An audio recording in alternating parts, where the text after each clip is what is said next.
Okay, good morning, everybody. Welcome to PlaceTech offices. I hope you've all grabbed your coffees and enjoyed your first taste of the networking in the other room. We're excited to bring you the first look at our new event platform called Remo. We'll be using this for all of our autumn events at PlaceTech, covering the future of different sectors. And on Place Northwest, we'll be using Remo for the development updates from different areas of the region and the sector briefings.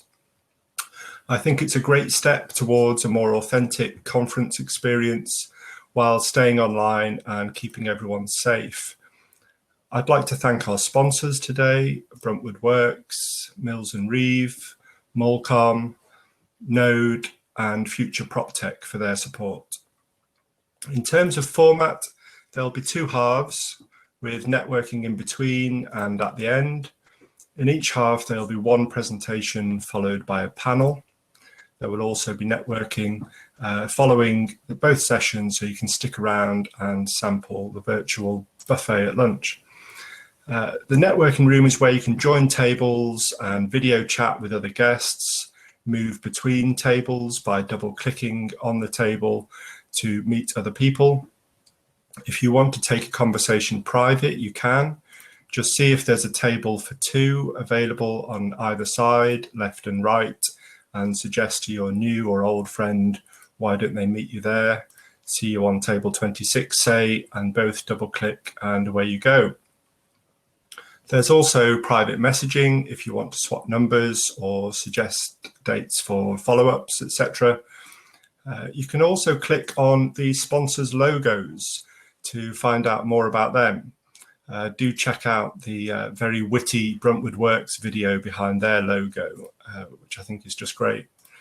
A handy tip for you in the networking room, you can click and drag the floor plan around and zoom in and out to help you locate what you need and see who's who. We've also included a short video guide to getting the most out of the networking, which you will find at the top to the left of the green room for speakers. If you haven't already, it's useful to create your own profile. So when someone clicks on you, they can see who you are, all helping with working the room and creating that authentic conference feel. It's a new format. We're excited to be using it. We believe it presents more user-friendly opportunities to get involved rather than sitting back and having a passive, flat video experience, and is closer to the conferences we would all like in safer times, hopefully not too long away from now. So on with today's content. It's a subject a bit like subprime mortgages were 10 years ago, where everyone's suddenly an expert on it. Is it the death of offices? Will people return to their desks? Is schools going back, the big watershed moment we've been waiting for?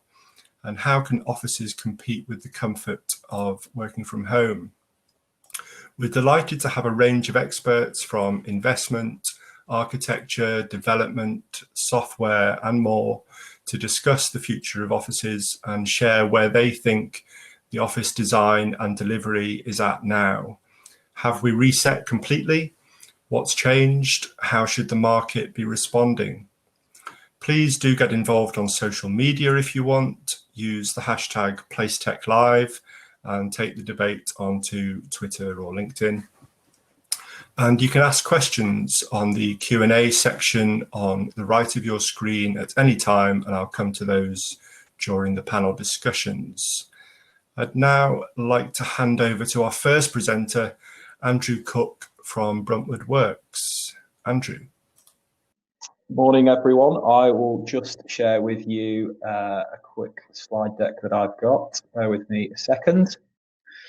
So hopefully you should all be able to see my slide deck now. So yeah, good morning to everyone. Hope you're all keeping safe and well. It's a real shame that we can't be in the room together. I guess this platform is certainly the next best thing. And I guess an example of how technology can really support new ways of working. Thanks to Paul and the PlaceTech team for inviting me here today to talk about the future of offices.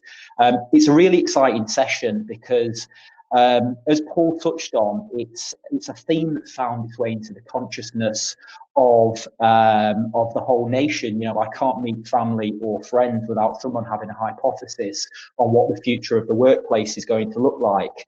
And of course, rightly so, because it's such a key economic driver for the UK. There's loads to debate and quite a lot at stake. For those of you I've not met before, my name is Andrew Cooke. I'm Director for Manchester for Bruntwood Works, and I look after our Greater Manchester and Cheshire portfolio. Now, Bruntwood Works is responsible for creating spaces where work and lifestyle thrive. We are the office arm of Bruntwood Group, office, retail and leisure, and we're a property company firmly embedded in our towns and cities of Manchester, Leeds, Liverpool, Birmingham. And our aim is to create inspirational spaces that encourage interaction, but also help communities to thrive. So in the current environment, it's never been more important to find new ways of doing this. Now, I think it was probably about 12 months ago, almost to the day, that I was at a Place event over the other side of Manchester to where I'm now, the Manchester Science and Industry Museum. And I was waxing lyrical about how customer demand is changing, and really no one could have predicted how right that was going to be. It's been an incredible 12 months. The COVID pandemic and the lockdown has enforced a huge social experiment for working from home. And those employers that were forward thinking before and had allowed their teams to work flexibly quickly adapted. And those who worked to rules of old and presenteeism have had a really big job to acclimatise. So as a space provider and a developer, has it started to change the way that we think about our spaces? And I guess the short answer is yes, it has, but the key word that I'll use is accelerate. Where we were heading pre-COVID hasn't changed. We're just needing to get there much more quickly. For those of you who've heard me talk over the last few months, you will have heard me talk about our Pioneer Building Programme. And that's around £50 million of investment into key assets across our city regions. And this was a huge step forward pre-COVID to creating a new workspace to accommodate new ways of working. And for some years now, we have developed our space with flexibility embedded in how they're used. And that's helping us to pivot and support our customers in what is a massively changing environment. But what we're finding is, as with most things, what works for one set of customers doesn't always work for others. So it's absolutely key that we offer choice, we offer flexibility, and above all, we continue to put customer first in everything that we do. So we know the 2,500 businesses that are in our portfolio, and actually probably more importantly, the 55,000 people who would have used our buildings every day pre-COVID are going to feel very differently about the space when they do return to it, whether that's the day-to-day use of the buildings, or whether that's the forward-looking, how are they going to use their office week to week, month to month in the future. So our focus has been getting as close as possible to those customers. And we've been doing that in a variety of ways. We've restructured our internal team. So we've got dedicated account managers for each and every customer in the portfolio. So we can be there as hands-on experience for any challenges that they might face. We've worked really closely with all our customers around payment plans and signposting them to government guidance. And the theme has been proactive support rather than necessarily reactive. We've had to adapt to new ways of working and new processes and new systems. Things like the new booking system that we have had to incorporate down at Hatch. For those of you that don't know, Hatch is our retail and leisure incubator site on Oxford Road, our box park, and it's full of amazing independent retail and leisure operators. So we needed to ensure that visitors were still able to visit the site in a COVID secure way, and also help support the businesses on site. We've looked at how we can innovate our products to cater for new emerging trends and themes that we hear our customers talk about. And we've introduced our Spark business program, business support program, which I'll explain a little bit more about in a moment, because we recognize now more than ever our customers need a helping hand. We've carried out a number of surveys, both with our own customers and also commissioned wider surveys of the national business community to understand what the habits are and the themes are that are coming from how people expect to use offices.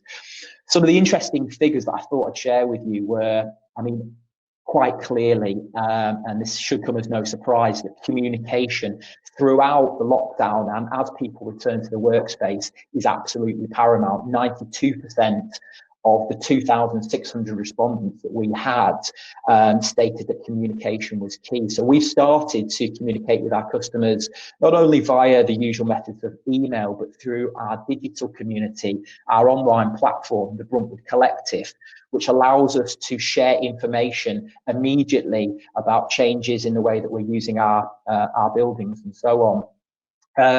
Interestingly as well, we wanted to gauge how people were feeling about returning to the workplace, and about 62% responded very positively about looking forward to coming back to the office.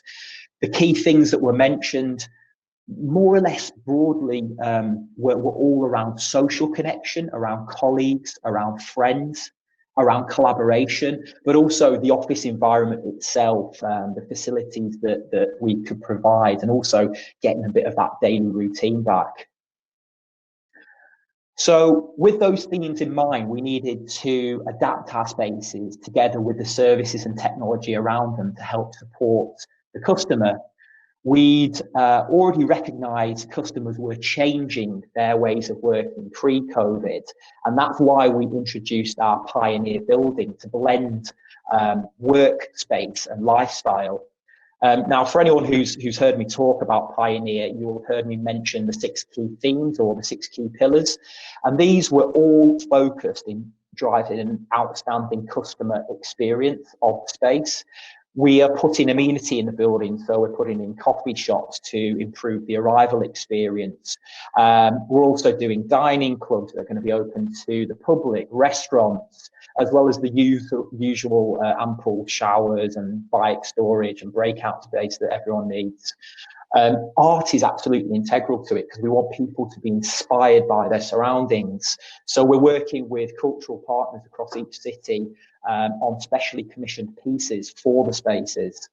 Biophilia, greenery, plants, they've been shown to have a improved effect on productivity. So our Pioneer buildings are going to have them in abundance. Sustainability, again, is absolutely key to everything we do. It has been for a number of years. Bruntwood Group as a whole was one of the first UK property companies to sign a net zero carbon pledge. So our Pioneer schemes are going to allow us to implement new initiatives to support that. Technology, of course, cannot be underestimated. The best in technology can improve working environments. It can improve the comfort and user experience, but also improve things like facilities management and how spaces are used efficiently. And it's not tech for tech's sake. This isn't gimmicky technology. This is technology that adds both value for us and also for the customer. And then, of course, finally, well-being. Wellness is at the forefront of all the customers that we speak to. And I think now more than ever, as people are returning from an enforced period of lockdown and some element of isolation, mental and physical well-being in the spaces is absolutely paramount. So again, our Pioneer products are going to have those types of spaces incorporated.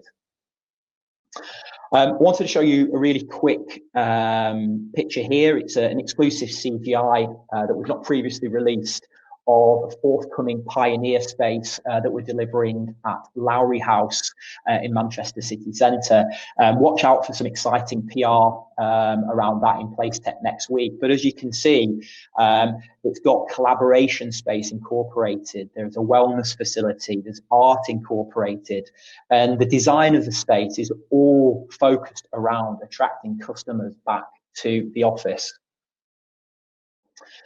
Now, I mentioned earlier on the need to innovate services that we wrap around the space. So in July, we launched our Bruntwood Works Spark program.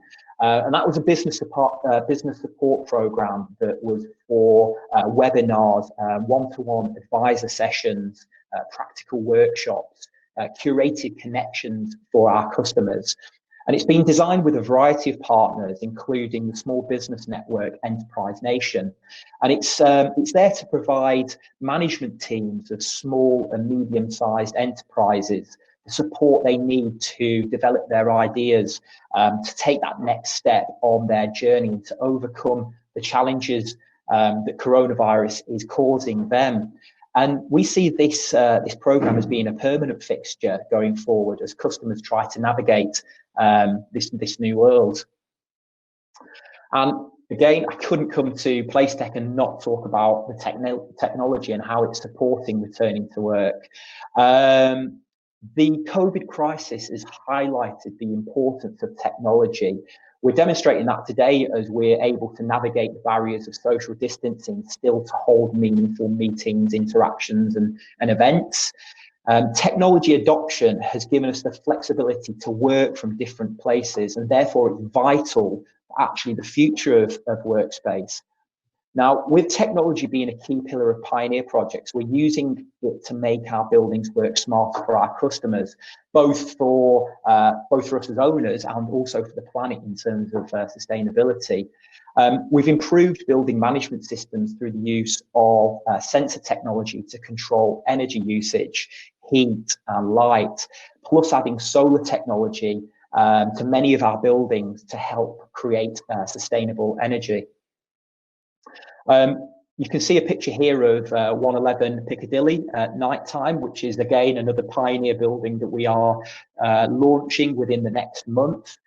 We're on track here to be the UK's first platinum WELL accredited co-working space. For anyone not familiar with the WELL framework, it sets out the best practice for creating the healthiest workspace environments. And our customers are needing more technology to help them collaborate within their own spaces. And often a barrier to getting this equipment is cost. So what we're doing is investing in bookable technology that our customers can use. Examples of this are video conferencing technology that can be used in meeting rooms, and also things like the hidden podcast room that we've got at Blackfriars House, which is helping support the creative and digital community in that building. Innovation has to be at the heart of our changing environments, not just in the space that we create, but how customers are consuming it, how they're interacting with it, and ultimately how we're creating a frictionless way of them being able to rent space. The way businesses have wanted to view space coming out of lockdown has also changed, and we've responded to that with virtual viewings. Now, we've been creating 360 tours for a number of years, but recently we started working with Matterport to create high quality VR tours of our space that show exact measurements, which we can tag with building information or costs, and which ultimately are a step towards creating digital twins of our assets. And actually, the take up on those has been incredible. We've had over 2,000 virtual tours of the space you can see here at Blackfriars House in the last 3 months alone. Earlier this year, we also introduced a number of new products to help support how customers were thinking about using their office space differently. We've got our all-inclusive offer where we can bundle up all costs into simple monthly payments. Or we've got our office share product, which, if you think about it as a timeshare for office space, allows businesses to cohabit and break down together how they are going to use that space. And whilst we've been innovating, so have our customers as well, which has been really exciting for us to see. Some of our customers have been growing and really taking advantage of sort of niche emerging markets. It's been brilliant to see some customers start to collaborate with each other. There's been a collaboration between AO and Peak AI in Manchester City Centre. And we've seen some customers tear up the rule book completely and start new business models. And as always, our focus has been on our customers and ensuring that we put them into the heart of everything that we do. So it's key that we continue to drive this innovation and lead the way for the future of workspace. I hope you found that really interesting. It was a real whistle-stop tour. So if you've got any questions, my details are on there. I'll also give a copy of this slide deck to the guys at PlaceTech, so everyone can get a copy, but please get in touch if you've got any questions. Thank you very much. Thanks, Andrew, for sharing that valuable insight from Bruntwood Works. If our panelists for the first session can activate their cameras and microphones, please, we'll get the first panel underway. Thank you. Please introduce yourselves. When I say your name, just say who you are, where you're from, what you do, starting with Caroline, please. Thank you, Paul. Hello, Caroline Pontifex from KKS Savills. I'm Director of Workplace Experience at KKS Savills, and I have a background in workplace design, strategic workplace design, and interior design for commercial offices. Lovely, thank you. Dylan? Hi everybody, I'm Dylan Hilton. I'm Technical Director of Hydrock, based out of Manchester, looking after the North. Predominantly my expertise comes in building services and sustainability design. I've been working at Hydrock now for coming up to 2 years and pretty much work in every sector, but I've always had a strong desire and ambition to do nice commercial workspaces. Yeah, fantastic, thank you. And Christian? Christian Anderton. I'm the advising principal of Node. I come predominantly from a development and investment management background, and now lead Node on a day-to-day basis with respect to its growth and strategic plan. Thank you. Andrew, fantastic presentation. Thank you for that. You mentioned towards the end about several thousand virtual viewings. I know you're investing more in that side of things with Matterport and other tech. Are you finding actual tangible success with that in terms of doing deals, or is it just a sort of fluffy nice to have? No, it's not fluffy nice to have. There are instances where we've had direct deals done from the leads created from our virtual viewing. So no, it's not fluffy nice to have. And I think the fact that we are just able to have a greater reach, 2,000 viewings of that space, which people wouldn't ordinarily have had to see. Certainly for us as a business, it helps extend our brand out to a wider audience as well, which is obviously really important. So people get a feel for what our spaces look like even before that they need to arrive at the door. And I honestly see it being an integral part of our viewing experience going forward, even after social distancing is relaxed. I think there's a place for blending the digital and physical workspace together going forward. I'm hearing so many examples of how platforms like this, like Miro that people are using, are creating an environment that people can use digital tools, but also in a physical environment. So for us, I see it as a key thing going forward. Yeah, absolutely. That's a good point. And Caroline, are you seeing client demands change, and what sort of things are they asking for given the context now? Right now, most of our client work is focused on how they can repurpose the existing office space to support the new world of working. So they're coming back into the office. So this is, initially we had a lot of, we were providing a lot of support for how to create the socially distanced workplace. Now that's all in place. Longer term view, organisations are looking at a reduced occupancy within their office spaces, so potentially dropping to sub 50% as the trend for home working continues as we come out of lockdown. And I think organisations, the sense that we have when we do surveys, and we've done national and global surveys, but also surveys within organisations themselves, the sense that people will look to have that work-life balance of about 2, maybe 3 days working at home versus the office, potentially that 5-day fortnight, 3 days in 1 week, 2 days in the next week. And that means that organisations are having to look seriously about how they reconfigure space to support all the social activities that will happen when people get together face to face. So instead of sitting at a desk for the 8 hours that they're potentially in the office, there'll be the activities will be much more around the meeting, collaboration, social aspects of work, and the office layouts need to respond to that. So we need a lot more of the breakout spaces, collaboration spaces, meeting spaces, and also the one-to-one pod spaces where we can have this sort of interaction. There's a lot of VC calls that hadn't happened on a one-to-one level are now happening. Obviously, as we return to the office, we have to communicate with those that are back at working remotely. So there is a lot of consideration that needs to be given as to how we can acoustically treat the office space and support this sort of new activity. Yeah, absolutely.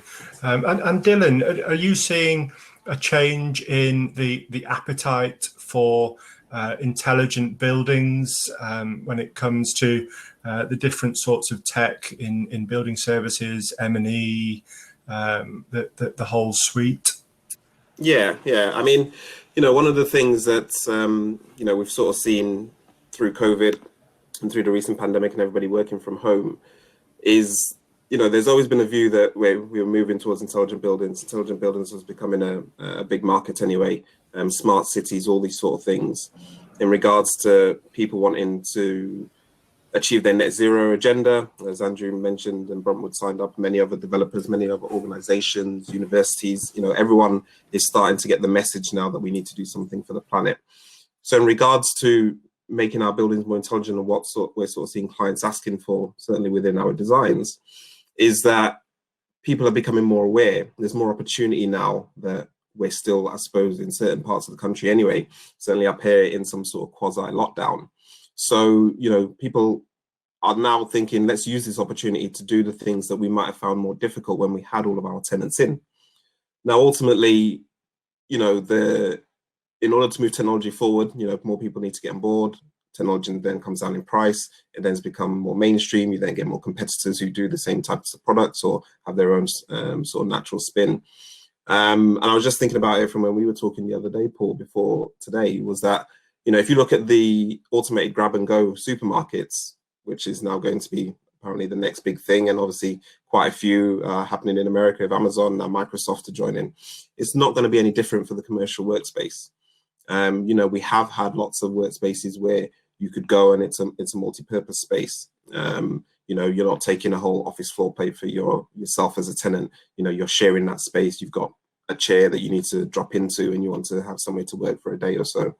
So in regards to that, having the necessary technology to allow people to come and go, to allow people to meet. We talked about it at the start of this in regards to this platform. I was quite impressed in regards to having something a little bit more different than just the regular. And I think everyone who's used it so far is saying the same thing.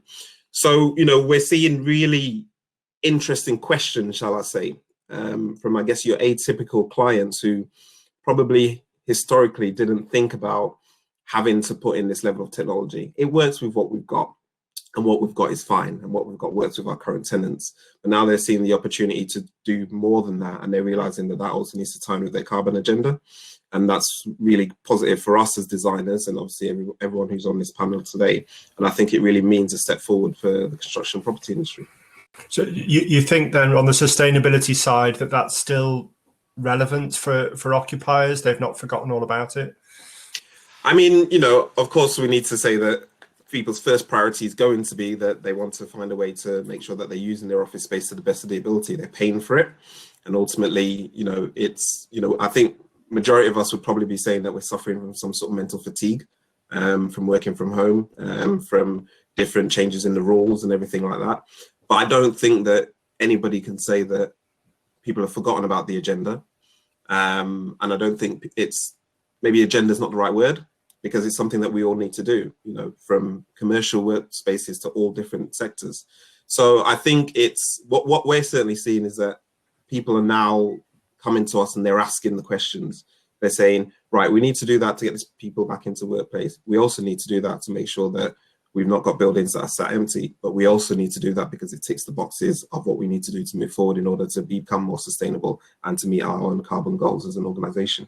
Yeah, absolutely. And Christian, on the connectivity side, how has people's, you know, landlords, asset owners' commitment to connectivity changed during the last few months?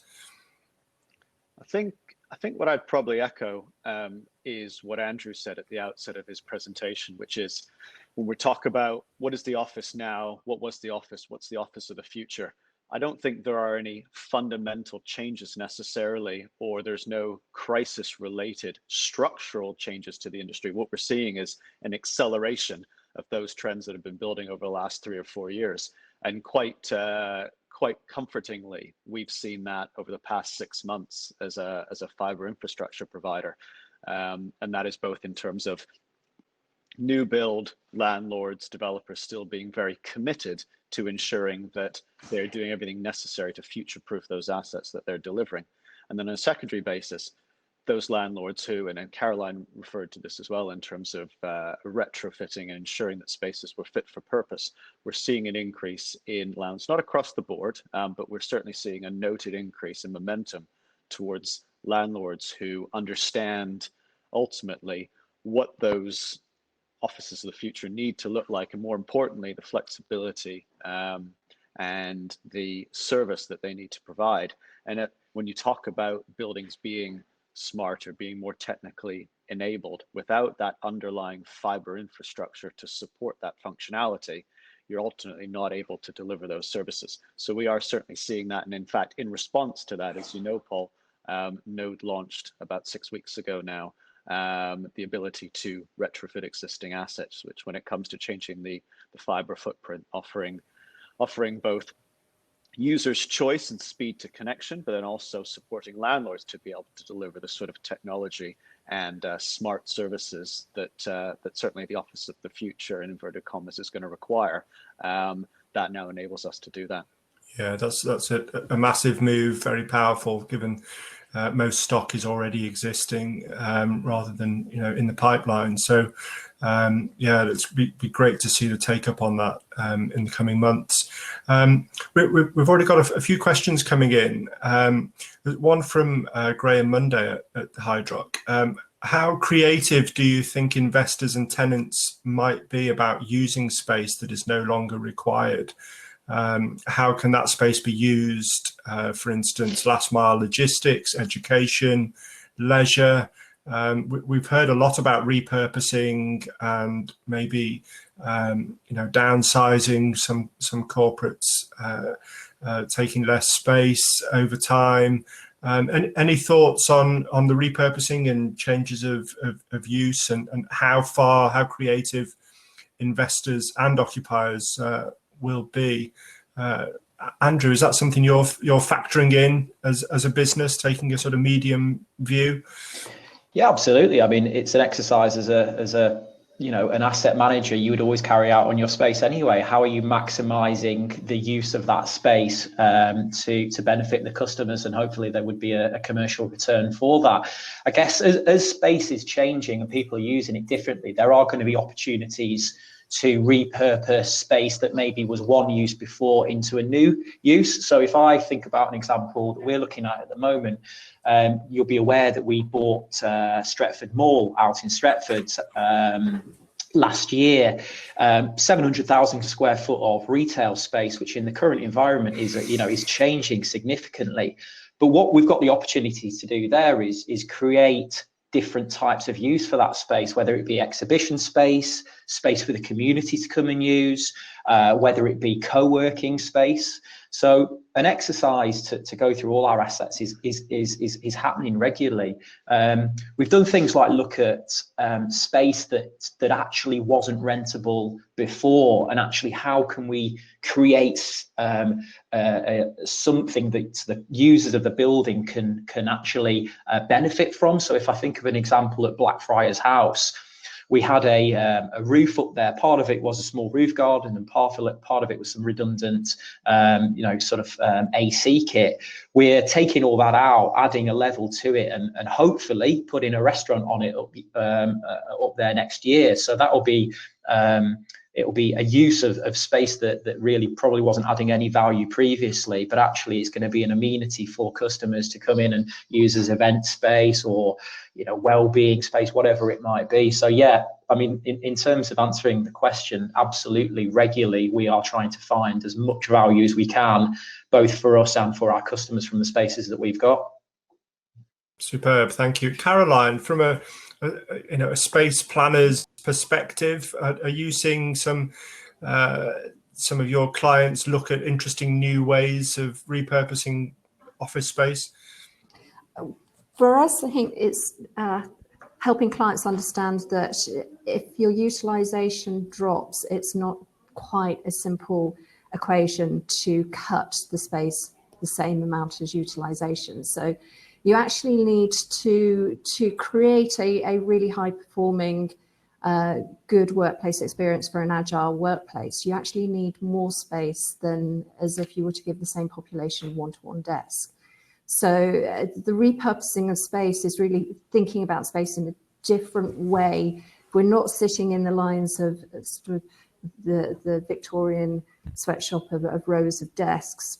People, when they're collaborating and mixing together, actually do need more space than when they just sit alongside each other.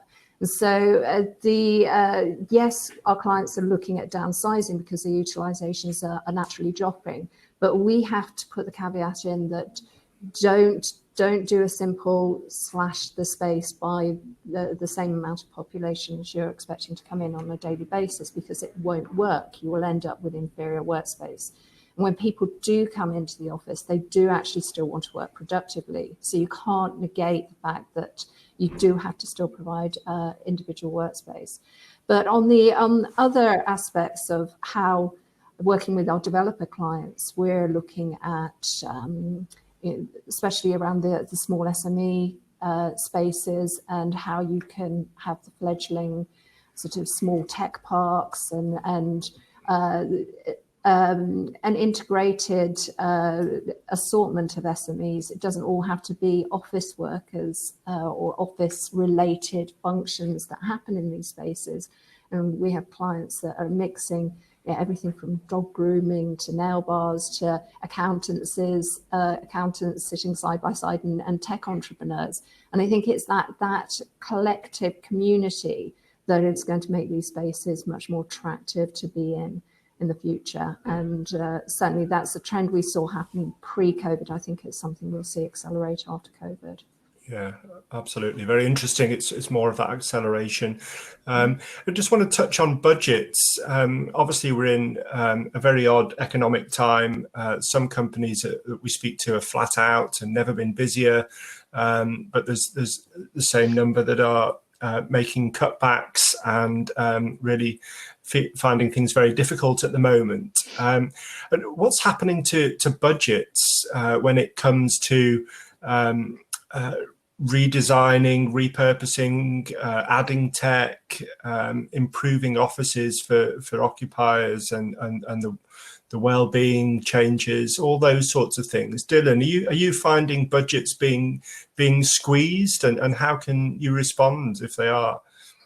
Yeah, I mean, ultimately, we're looking at the construction industry, and I guess many other industries in the UK heading into a recession. Whether or not it's going to be the worst one that we've ever seen, or hopefully by children going back to schools and everybody potentially going back to normal, whatever normal might be, means that somehow we can sort of stave off this potential recession coming forward. But I guess to answer your question, what I would say is, we're certainly seeing more competitive nature from a financial point of view in the market. Other building services consultants, other engineering consultancies, what you tend to see is that there's not as many schemes coming forward, or it's coming forward with the same speed. People are now more asking certain questions that maybe they weren't aware of before, or they now have a new agenda. And as a client who has a new agenda, they then need to understand that, and that will obviously have a certain amount of cost associated with it. But what I'm hoping that we do use this as an opportunity as an industry to not go back to some of the ways that we have done in the past. And that means trying to have the race down to the bottom, because ultimately invest is the opposite to race to the bottom in regards to the pound, because you want to have the right people, you want to have the right team, you want to have the right mindset, you want to do things slightly differently, and you want to be more flexible. I think I totally agree with Caroline's point. If I use schools as an example, we spent many years talking about making schools the ultimate flexible space so that students have the right ability to flex their own mental muscle. And then we end up still putting them in the same box. And yes, there needs to be a certain structure, there needs to be a certain amount of pupils that form a 2FE, 6FE school, whatever the size. But ultimately, we need that flexible workspace. All of us need that place where we can go and we can, get those creative juices going. And that's what the industry needs. Andrew just made a good example about their Pioneer House and what they're bringing forward. And different people will gravitate to that. There will be some people who still choose to work in the more traditional fashion, and that if that suits their business and that suits their staff, then that's fine. But in regards to the cost, I mean, I guess we're seeing 50-50. We're seeing some people saying, we're going to use this opportunity, we're going to invest in it, we're going to get the right designers around the table, the right investment partners, we're going to get everybody together, and we're going to use this opportunity to kick forward and give our tenant portfolio more flexibility, more opportunity, get them back into the office workspace in whatever makes them feel comfortable and what makes them achievable. We are, on the other hand, seeing some people who still wanting to bring, or understanding that they need to make certain changes, certainly in the refurbishment market, but they only have a finite cost. They have a finite purse of money that they have capable of utilizing and getting those consultants on board. I would be interested to see as the years go forward as to which two of those parties do better out of this, and just going back to sort of the carbon thing, the majority of the stock that we have when everyone is targeting to go to carbon zero is already in existence. So we're not talking about the vast majority of new builds here. We're talking about the vast majority of refurbishments. So with everything, you can spend less money and you can refurbish something with a light touch, or you can do something slightly different and something better for your own portfolio. Yeah, absolutely. And Christian, what's your experience as on budgets and whether they're being squeezed on the landlord and asset manager side when you're having conversations at the moment, and what's your response? Yeah, I mean, look, Paul, even in the most buoyant of macroeconomic conditions, when it comes to business plan budgeting, or when it comes to development appraisals and individual line items when it comes to delivering real estate, those are always under scrutiny, and never more so will that be the case in an environment like we're in right now. But when you consider the fact that increasingly, and certainly over the past 2 to 3 years, we see and we hear regularly that reliant fiber and connectivity, strong connectivity, ranks only behind location of a given occupational commitment and what the total occupational costs of that decision are, you come to realize how important connectivity and fiber delivery is. So not only is it important because occupiers are demanding it, but it's ultimately important, and it's a responsibility of landlords to ensure that that's a priority. And in response to that priority, encouragingly, we're starting to see a commitment, even in the current climate, to ensure that that the budgeting is there. When it comes to new build schemes, and you'll see in the next few weeks an announcement with us working with a Manchester developer to deliver what is probably the largest and most exciting pipeline scheme that will be coming through in the next couple of years. They've made a massive commitment to Node to ensure that that building is at the forefront of being connected. But even right down to the retrofit space that we've talked about already today, the reality is, being perfectly blunt, that there are landlords who are being more proactive than others. And certainly we think when you consider what the importance of connectivity is, both in terms of a building's functionality, its intelligence, its utility, and then ultimately the business risk of the occupiers that commit to that building, that those landlords that are making the commitment, that are finding scope in their budget, and really we're talking about comparatively very small numbers here relative to what you might spend on refurbishing a reception or delivering some extra showers, or bringing in a next generation activation scheme, or all these things that are very important that we are still seeing. Actually, the costs associated to upgrading your connectivity are comparatively minor. Those landlords that are making that commitment to ensure that their buildings are fit for future occupation, whether they are 10 to 15 years old and approaching, arguably the end of their economic life, or whether they were delivered 2-3 years ago and maybe have some space that is struggling to let, those landlords that are making those commitments, in my opinion, will connectivity in and of itself let a building? No, but alongside several other key components, those landlords that are making those commitments, we certainly believe will be the landlords that let quicker and ultimately see their assets perform better. So it's almost not a question of should you, it's a question of, can you afford not to upgrade? Even looking at, and I think this forum that we're in, and this platform that we're using is brilliant, but I think most people watching will have seen that there are several panelists that are struggling with the quality of the delivery of their signals, and on a one-off basis, that's fine, but on a day-to-day basis, it starts to to create significant risk in business operation. And going forward, I just don't think that landlords are going to want to deliver buildings that can ensure that their occupiers, their customers, are able to function as efficiently as possible. Yeah, no, it's a very good point on the comparison, where you compare it to putting showers or cycle storage or something else in. That's really brings it home. We've had a very good question that's received a few votes in the audience from Mark Curling at Clevio.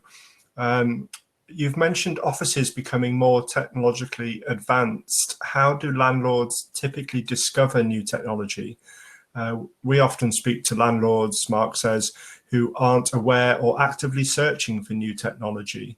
A good broad question there. There's a wry smile, Andrew. I know you're a fan, but what's your view on that?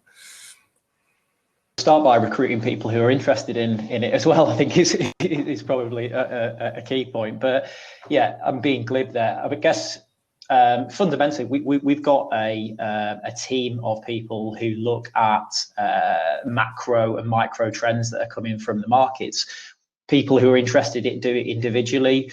We have an R&D budget that is ring-fenced, so we will have small initiatives that we start small and scale quickly. If they work, we'll scale them up. If they don't work, we'll move on. So really, it's embedded in everything that we do. I think, touching what Christian said, not doing some of this stuff is just a false economy. If we're not embedding some of these innovative and technology focused schemes, then it's really false economy, and ultimately isn't going to continue to attract the customers that we need it to.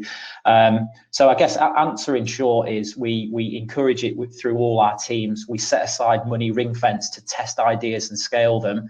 and we're continually on the search for the new thing on the horizon until it actually has the benefit that we need it to for our customers, and we see the knock-on effect on rent, on retention rates of customers, on customer satisfaction surveys, whatever it might be. If the technology doesn't support that, then we move on to the next thing. Yeah, I think just to jump in there, Paul. Sorry, not only is it a false economy, but I should probably make the point. The world of fiber delivery and connectivity is, and hence why it's something that I've ultimately found myself, supporting, and working in, is moving at an exceptional pace. And not only is not making the budgetary commitments a false economy, actually connecting your building in an efficient, modern manner with a managed solution actually is becoming an economy in itself. And what Node ultimately is doing is brokering relationships that never existed between the landlord marketplace and the ISP marketplace. And there are ways and means of doing that, but ultimately what you can actually do is create, as real estate is becoming an increasingly operational business, you can actually create a revenue stream that allows you to then cross-collateralize or cross-support your other services in the building as a landlord, by virtue of not only covering your investment up front, but to deliver further services off the back of what it is that your connectivity and your fiber network is actually able to give you. Yeah, fantastic. Thank you. And Caroline, when you get into a design project with a new client, how aware of new technology are they? And if they are, where have they learned about it typically? It absolutely depends on the client. We have some clients that are much more educated in that field than others. Other clients do struggle a huge amount with their own in-house IT teams that aren't exposed to new blue sky thinking and new initiatives that are happening in the market. So typically we would always encourage an organization that's looking at a large relocation, any workplace change, to engage an external IT consultant if they don't have the expertise in-house, because there is the market moves so fast, and it's imperative that the integration of the IT solution for agile working has to be frictionless for the users. One of the big hurdles for adopting change, and has been prior to lockdown for the users adopting change, has been the amount of friction that they experience just bringing their tech into the offices. A lot of organizations, the tech that is provided for their employees is inferior to the tech that they have at home. So they can create a much more agile working experience at home than they can in the office. And I think now we're starting to experience people coming back into the office, and simple things that they can't dock their laptops onto the monitors that they've got on their desktops and things like this, which in most organizations that went agile pre-lockdown, this is an absolute given, and you wouldn't attempt to create an agile workspace without being able to work anywhere and use the tech anywhere in the building.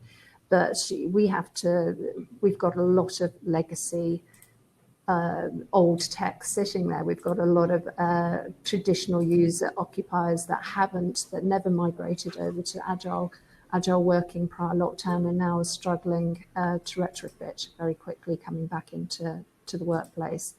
So our advice is engage a good consultant. There are many that we would recommend, many that we've worked with that are very good, and make sure that they are at the table as part of your professional team right at the beginning of any workplace reconfiguration, relocation, revisioning project.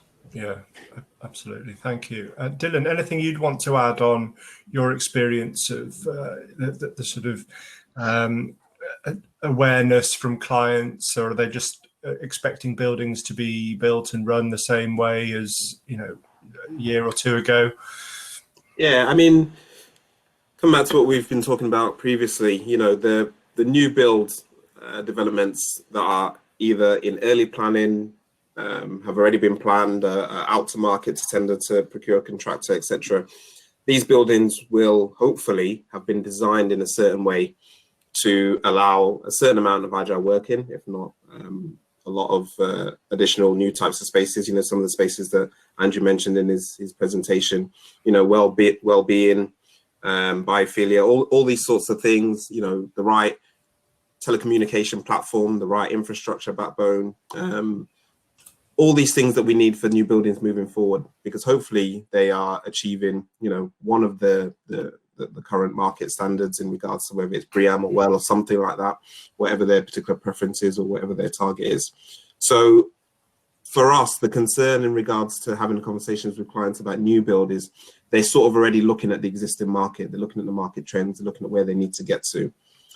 The areas where you're finding that some of the landlords or developers organizations that have existing stock are struggling to understand what next is because they've had that existing stock for a certain number of years, 30, 40, 50 years, depending on what the building is.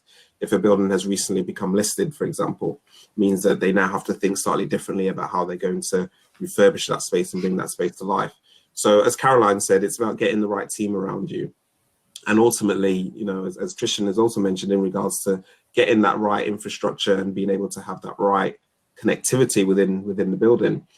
In regards to the different technology and all the different things that we would necessarily need to put into a building to maybe achieve what a client might require in regards to what's available and what's out there, there are many different avenues that you can seek, but, you know, ultimately working with your own design team and your consultants and, you know, I wouldn't go as far to say, you know, seek different views from your existing tenants or different views from your competition. You know, events like this, you know, allows you to speak to a lot of people. You know, we all have our competitors, you know, that's just the way it is. That's what makes the industry interesting, and that's what keeps us hopefully moving forward and making sure that we're building the right things for the future and for the new generations. But in regards to, you know, I obviously I get contacted by a lot of building management companies or a lot of manufacturers, and, you know, take the opportunity to speak to those who are willing to try stuff out. You know, you're not committing to, you know, put all these new sensors in necessarily at your own cost, but somebody's brought something to market. They're looking for somebody to try it out because they're looking to bring it to market in a positive way. They need to have that data to back it up. Data is going to be crucial to everything. If you don't have that right technology infrastructure, then what's the point of having all this data? You need to have somewhere to assess and analyze that data, and then you need to have an avenue to reconstitute it back into your building. So there's the, you know, technology moves so fast, you know, as we all know, in every walk of life. And what I would say is, you know, just keep speaking to various people. As Andrew said, have people who are interested in that and recruit those people accordingly, and then you'll tend to get that extra 10, 20% over and above it just being a job. Yeah, superb. Well, comes back to people, doesn't it? We had a question from Sam Compton at Ascensis on flex space, flexible office space. When it comes to flex spaces, how do you see the occupier profile changing post-COVID, and what types of additional expectations will this place upon providers, operators of the space? Andrew, do you want to take that one first? Thoughts on flex profile? I think, I mean, this has been happening pre-COVID. There's been a trend for you know, serviced and flex space used to be for smaller businesses, startups, you know, those who needed that flexibility, and way before COVID hit, the trend was bigger companies moving towards that, and that's just going to continue. You know, our flex market is definitely recovering more quickly than our leased space. And I'd probably say the demand for service space has definitely been more resilient over the last few months. Interestingly, we've got some trends around the take-up of virtual offices as well. So new businesses wanting to start, maybe take advantage of the environment. But I guess to answer the question, what additional expectations? I think it's some of the stuff that I touched on. You know, it's less about the space and more about the services that can be wrapped around it. So these businesses are going to want business support. They're going to want to attract and retain the best staff. So the facilities on site need to be absolutely key. The wellness provision, the amenity that you've got on site, you know, hygiene factors such as cycle stores and bike racks are absolutely key. So I think in terms of expectations, it just increases the expectation of every customer now across the board. Everyone wants their space to be the best to attract and retain and basically win the war on talent that is inevitably going to be happening, and also to encourage people back from working at home, to give them a compelling reason to come into the office and actually work together and collaborate. So the spaces and the amenity around the services and amenity around the space just need to increase. Yeah, that's it's going one direction, isn't it? In one way fast. Just a quick fire round before we wrap up.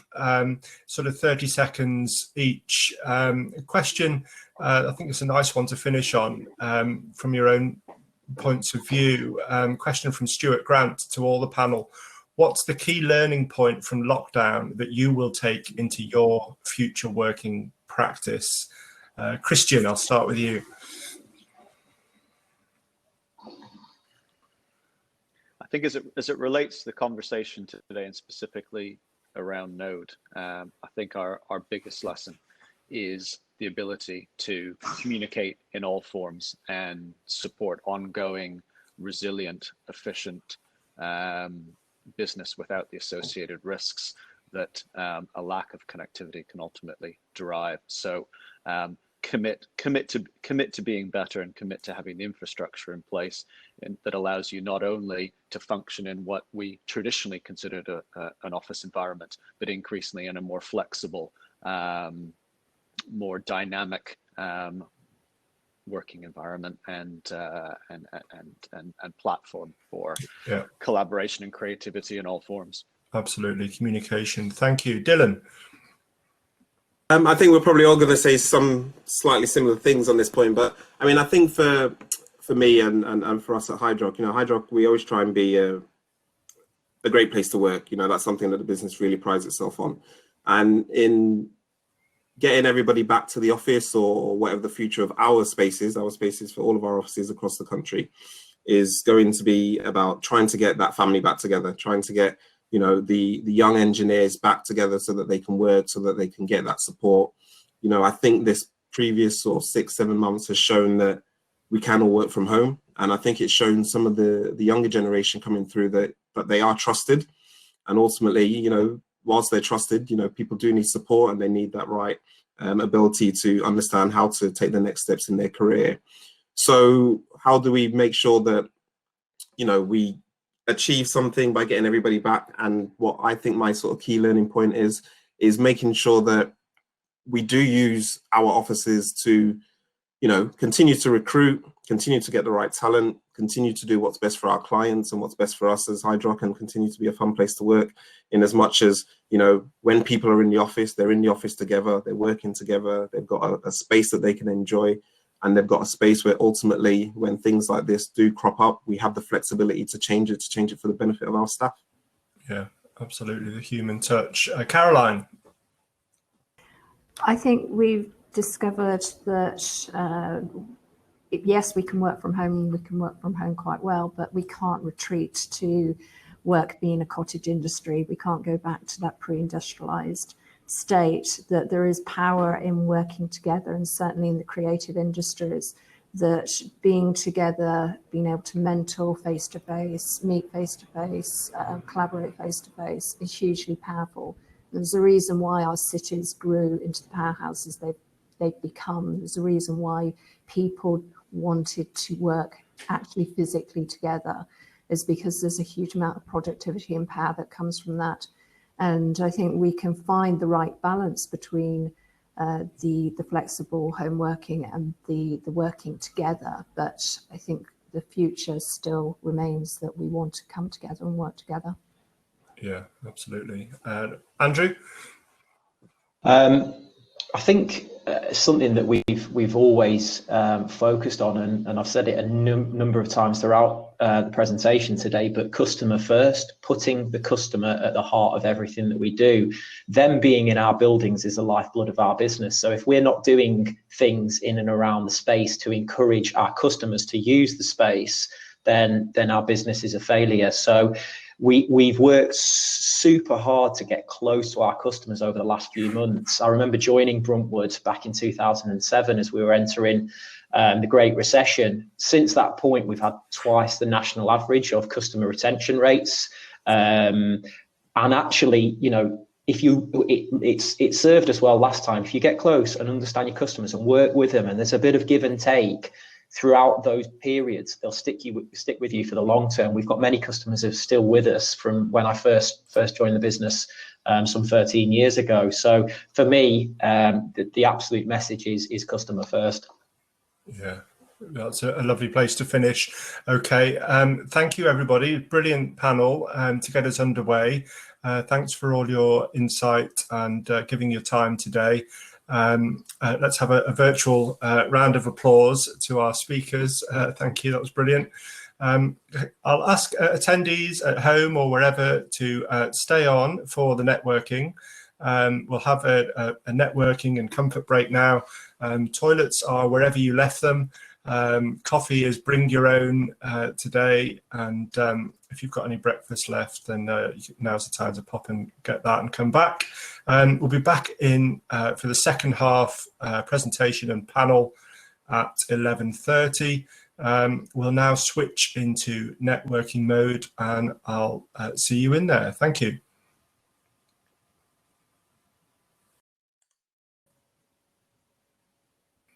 Hi everybody, welcome back into the presentation area. I hope you've been enjoying the networking. It's something new to get used to, but people seem to be enjoying the sort of human spatial side of it and seeing who's there and having a wander around the tables. There'll be a chance to do that later on again. Interesting to see the typical networking behavior of colleagues finding each other and spending time on a table together, just like in the olden days. Okay, thanks for joining us again. I'm thrilled to have with us today the architect of 22 Bishopsgate in London, Karen Cooke at PLP, who will now give us a preview of that amazing office tower set to be one of the most advanced workplaces in the world. Over to you, Karen. Okay, can you hear me? All good. I'm going to share my screen. These are an assortment of PLP architecture projects, the Francis Crick, the Edge, Sky Headquarters, and 22 Bishopsgate, which I'll talk to you about now. The project is located in the financial district in the city, in the cluster of tall buildings. And I first started working on this site, it's almost embarrassing to say, in 2003, which was for a different owner, a different time period. London didn't have very many tall buildings at that time. And we designed the Pinnacle, which got planning permission, and started construction. And then the global financial crisis happened, and the project foundered, and eventually the client decided to sell the site. And we worked for a number of different investors at that time, then in my new company, to try to discover what would work and what would be appropriate for the City of London, and really asking the question, what do people want? And so there are some parallels with the new questions that you've been discussing this morning. What do people want, really? And I guess that's the age-old question, isn't it? We'd all be millionaires if we knew the question answer exactly. But Stuart Lipton, who was leading the development ideas, really felt that the best way to learn that was to go out to Australia and investigate why the banks there were being so successful. And it came down to an assortment of answering mental health issues, physical health issues, productivity issues, which are all about helping people find how to make the right choices for them, how to be in control, how to create an environment that they felt well in. And at the same time, the owner decided to register, or Stewart and AXA, who were funding the project, decided to be the first building in the UK to register with the WELL Building Institute standards, which then drove a lot of other decisions about fresh air quality, daylight quality, even down to the nutrition of the restaurants that will be on offer in the building. So part of that initiative then of the development strategy was to introduce a series of amenities in the building. And that has grown to approximately 200,000 square feet of the total 1.4 million square feet in the building. So it's a substantial percentage, and the investors decided to build the building speculatively in advance of having a pre-let, which is a very different model to a lot of, at that time, to a lot of buildings in London. And the amenities they felt were a way of helping to attract smaller businesses who also make up a large percentage of the businesses in the city, and to give them space outside the office for their employees. So that ranges from bicycles and food to learning to relaxation. So the food offer is a full floor with 6 different restaurants. It's managed by one restaurant, but the idea is in collaboration with the Young British Foodies, they have some rotating stalls that help keep it fresh and lively, and also give some independence the opportunity to work in a setting that they wouldn't otherwise be equipped to handle. There's a co-working space, which I say, the idea is that it's a seminar space. There's a booth for recording, such as we're doing today, or for radio recording, professional broadcasting. And there are also, for qualifying startups, the idea is that they can take advantage of lower rents. And this is something that was introduced at the last minute before going to the planning committee, and it's now enshrined in city policy. Of course, there's the fitness, and we're trying to do things that are different in a tall building than you would find at your gym at home, such as the climbing wall or a high altitude training room. But there's also the idea that there can be classes, so that there's a range of fee offer, and you can do spontaneous group activities. The idea of the spa is partly to address mental health issues, but there are also physical doctor and dentist surgery available on site, so that people can, people who commute into the city don't need to take a whole day off to just have an hour appointment. There's a club, which again is designed for small businesses to be able to have a space at the top of the building and entertain clients or give a seminar. And then there's a suite of restaurants and a publicly accessible viewing gallery at the top of the building. This is, again, new city policy. Walkie-talkie was the first, but there's a free to access public viewing gallery at the top of the building. The views, of course. The bicycles, I think I see ever more bicycles on the street. I'm sure you do in Manchester also. The 22 Bishopsgate has 1,700 bicycle parking spaces. A percentage of those are folding cycles, because when you commute on the train into London, you're not allowed to bring a full-scale bicycle, but you can bring a folding cycle. So there's a percentage of those, and some of those will be for hire to encourage people to use bicycles during the day to cross the city for meetings. There's a full suite of showers, but also other amenities to encourage people to use bicycles, such as safety classes, clothes drying, free towel, different shower arrangements in small groups. Another new idea that Stuart Lipton brought to the building was this idea of consolidated delivery, which is already used on construction sites in cities, but had not been used in the City of London for private commercial buildings. And it's very simple.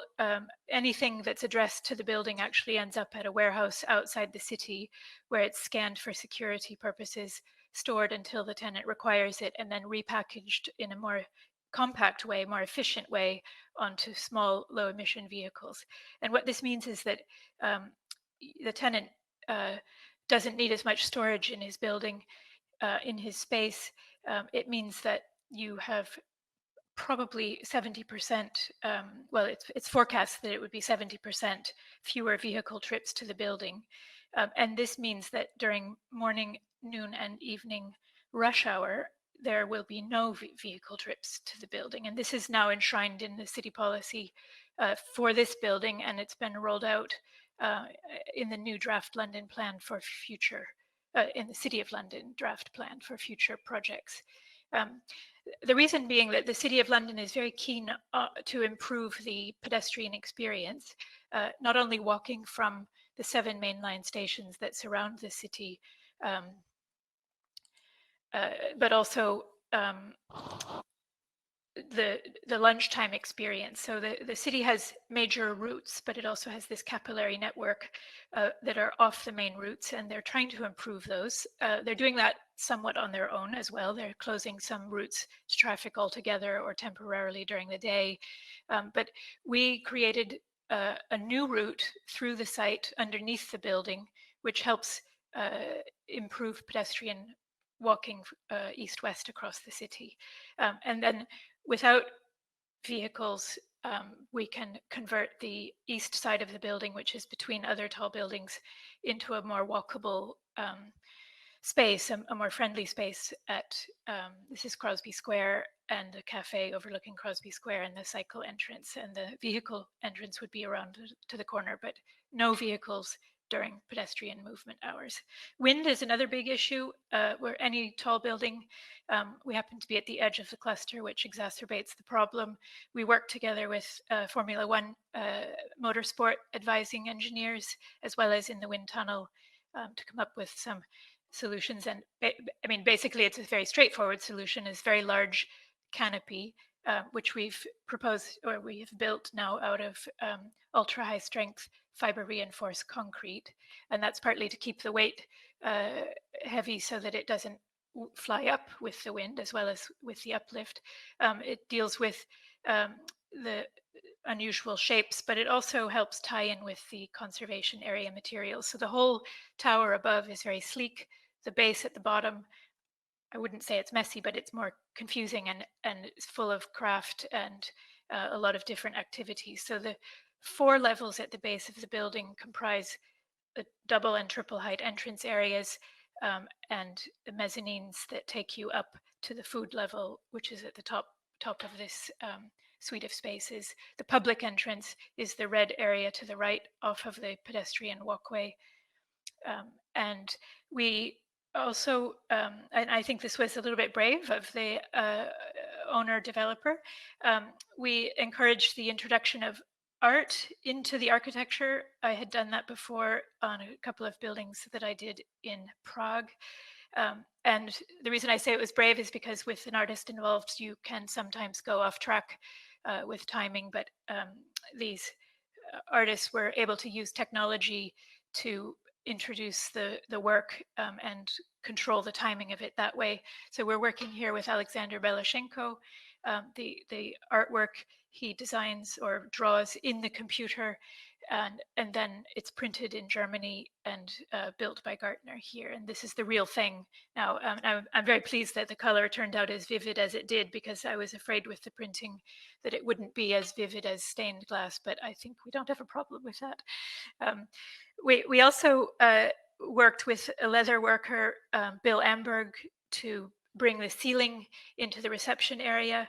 I say reception, we may never use the reception area because there's facial recognition technology. If the tenants want to opt in, visitors are given QR codes with their Outlook invitation, so they don't need to go to a reception desk unless they don't want to use the technology, in which case there is this traditional reception area.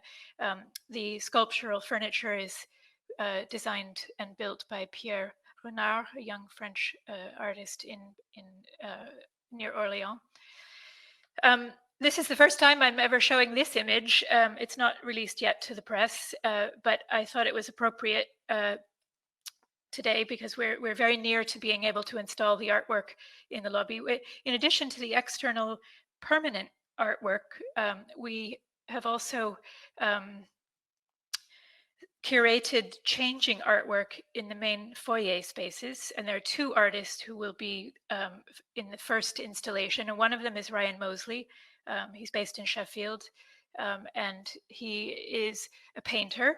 But here he's working in collage and painting mixed so that he can create 10 different pieces, which are full-scale figural pieces, and we'll look forward to releasing those soon, but this is Ryan at work creating one of those pieces. We bring the art into the lifts as well. The lifts can sometimes be a really deadening experience. Everybody doesn't want to talk to anyone else. And this artist is Bruce McLean, a Scottish-born, London-based artist. He created 8 different collages so that each lift can have its own unique artwork in any given bank. And again, these are photographed and then printed onto glass. Color in the stair, that's again part of WELL to encourage people to use the stairs. I don't think we expect people to walk the full 60 flights, but probably people will walk 2 or 3 or 4 flights to get to the nearest amenity level.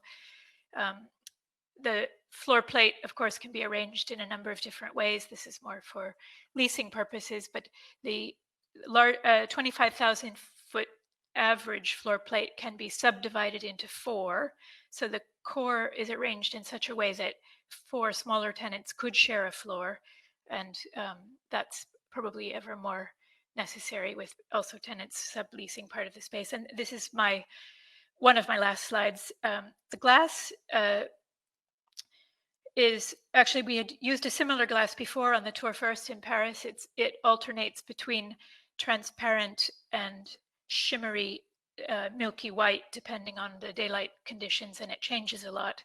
The building is 23 facets that fold around the central core so that it helps break up the large mass from different angles.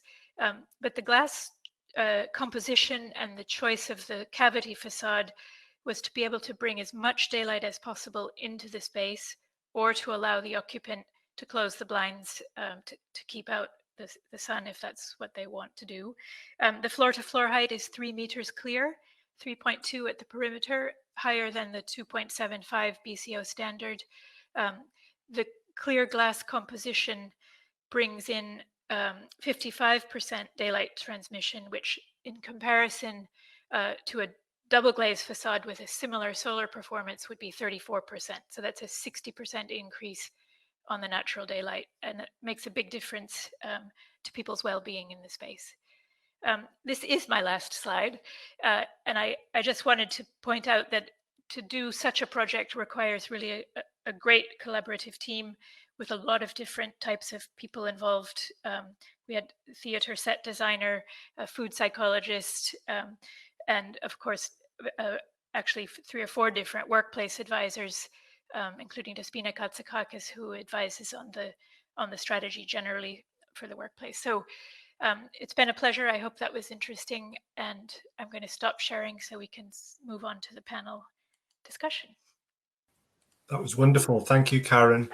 What an amazing building, and so welcoming with the rich colours and textures compared to maybe preconceptions of a traditional office building. So it's wonderful to see that coming to life.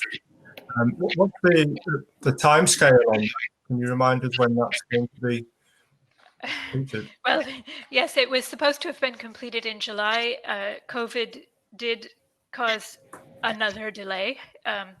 And a lot of the building has been handed over to the owner already. The remaining spaces were the very top and the base and the lifts. And the lifts have been, the passenger lifts, of which we have 51, including 24 double decks, so that's 48 cars. They've been taken over again by the contractor to be able to spread out the workmen. for social distancing reasons, and about 70% of the building has been let, including a large pre-let that happened in April, which gave everybody a boost of confidence in the city after lockdown had started.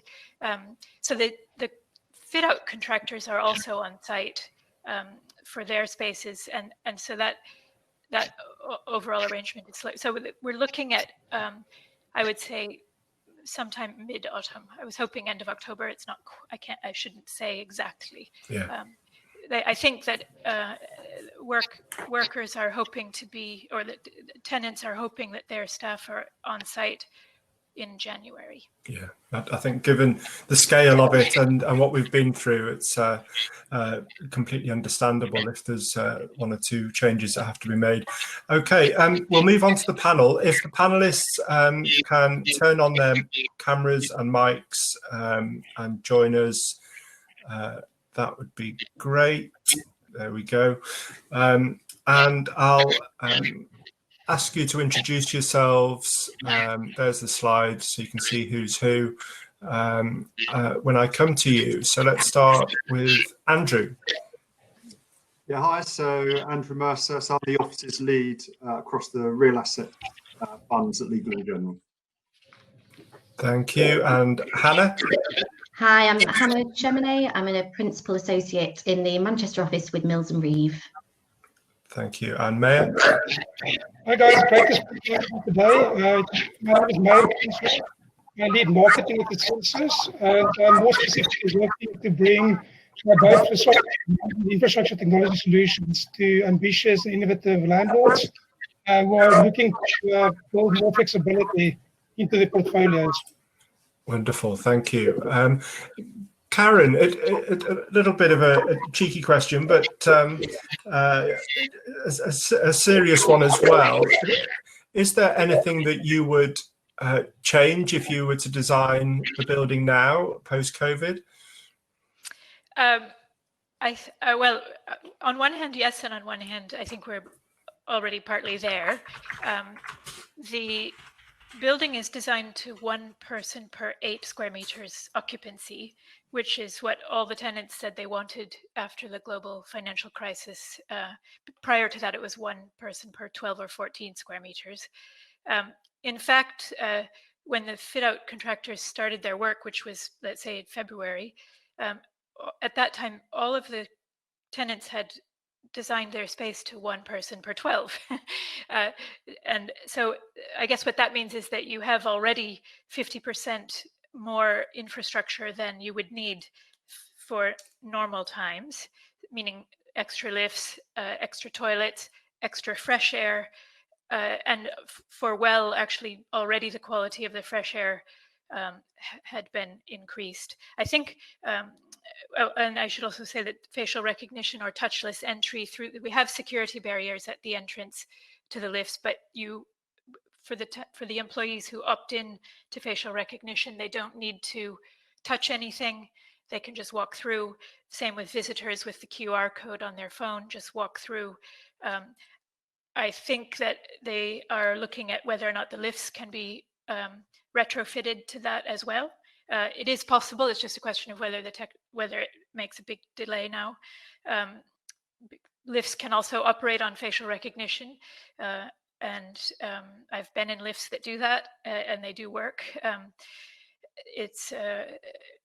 I guess the buildings that we're looking at now, that are on the drawing board now, are looking at still more better quality fresh air with 100% fresh air and no recycled air. And I think that will potentially lead to other air supply systems that are already prevalent in other parts of Europe, such as underfloor displacement ventilation and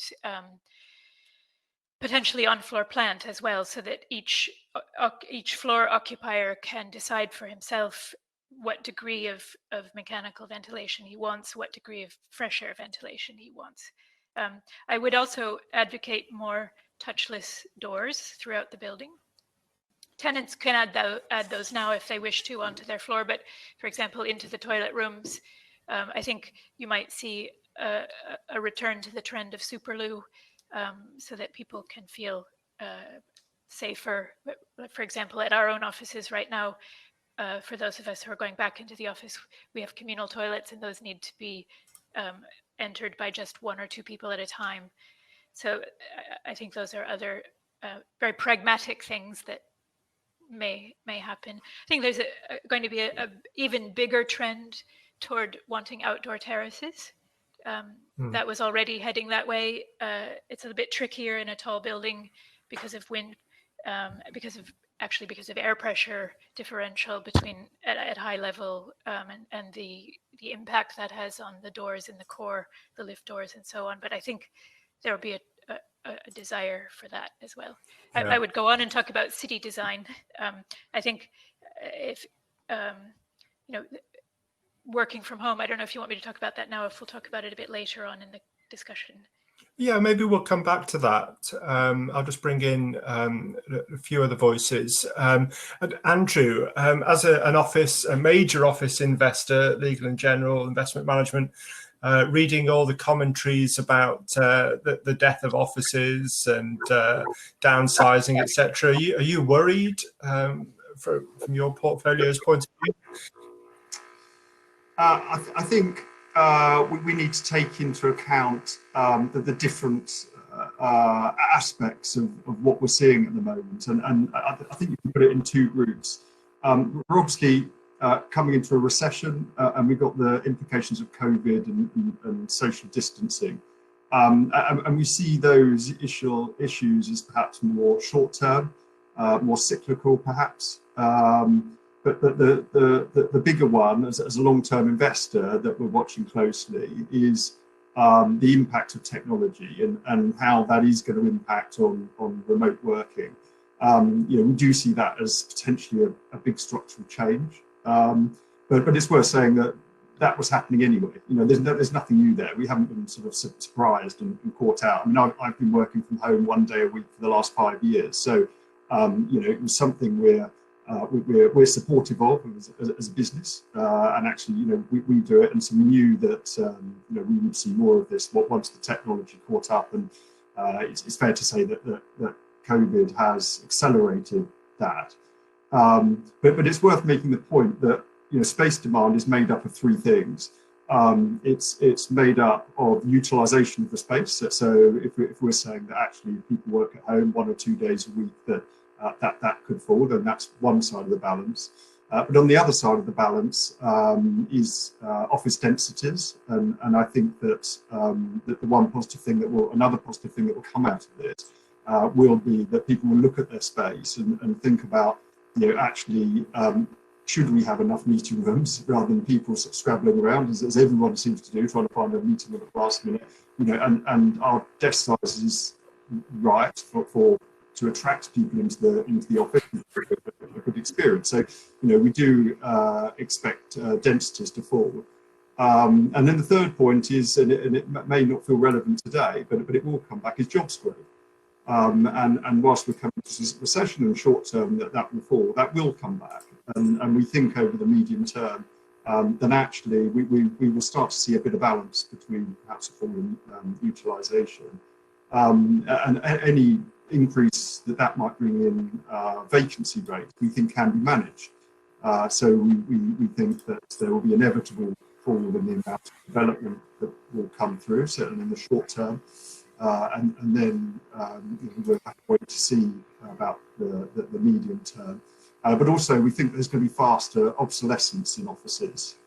We think that's going to be driven not just by sustainability, which was happening anyway, but also an even greater emphasis on health and well-being. And people will want to know about the air quality in the building, and they'll want to know about the humidity. So we do think that it can be managed. Yeah, that's great. Thank you. And Hannah, I'll bring you in. As a real estate advisor, what sort of changes are you seeing in the advice that people are needing now, given the shifting sands of the market? Yeah, well, I think it's interesting, and it's interesting what Andrew says. Tenants inevitably are going to be looking for more flexibility. in terms of the space that they've got, but also obviously in the short term, money is a factor that tenants are going to be looking at. Rents, we've obviously seen in the short term a lot of sort of rent renegotiations happening, short term breaks, etc., to sort of keep people going. But I think long term, businesses, the office does still have a place. I think we've talked about that from a collaboration perspective, from teams wanting to work together. I know from Mills and Reeves' perspective, they're keen to get, teams back in working together. As a, office space, Manchester Mills and Reeves office are going to be moving to Circle Square shortly, which is innovative. It's a great technology space, which, we're all really excited about, and the firm's still excited about. There is that need for the office space, and that will remain. I think tenants are going to be looking at, the flexibility I mentioned, but also looking at, as people have said, the design of space, making sure people are comfortable, making sure there's well-being, making sure there is sufficient space and people are comfortable in how they are able to operate. It'll be interesting as well. Obviously, we've talked about technology and innovation, which is so important now for offices more than ever, but interesting to see how that works from a landlord's perspective. Is that an outlay that landlords are going to have to put out there to try and get the tenants in and keep those tenants in? Is it something that landlords are going to look to work with tenants on from a, dare I say, service charge perspective? So that's going to be interesting, I think, to see how the technology and innovation that everyone's now looking to help get everyone back in the offices, and that desire to be back in the office to keep the team working, and also to preserve cultures of different businesses, which again I think is really important. And that's important for businesses looking at the office space that they're going to be taking, and making sure staff are comfortable, but also cultures, collaboration and all that can still work as businesses. So I think it's going to be interesting to see how it all works out. Yeah, absolutely. And Maya, you're at the cutting edge of flexible office delivery. What do you think is key for property people in the audience who are considering that for the first time for their own buildings, which seems to be a trend through this time? I think Andrew Cooke from Bruntwood, interesting things earlier on today as well around this. And first of all, there's this acceleration to consider. How do you actually get up to speed very quickly? So first of all, they looked at things like the new booking system, so the kind of tooling required in order to be able to provide flexibility. So look at it really broadly, almost like a technology layer within your built environment. I think that's the first thing to look at, is how would technology layer on top of what you're doing today, and what new tools or systems or technologies do you require in order to be able to provision to the growing occupier demand. So for example, in Andrew's case, it was the visitor management system, but it could take on many, many different forms.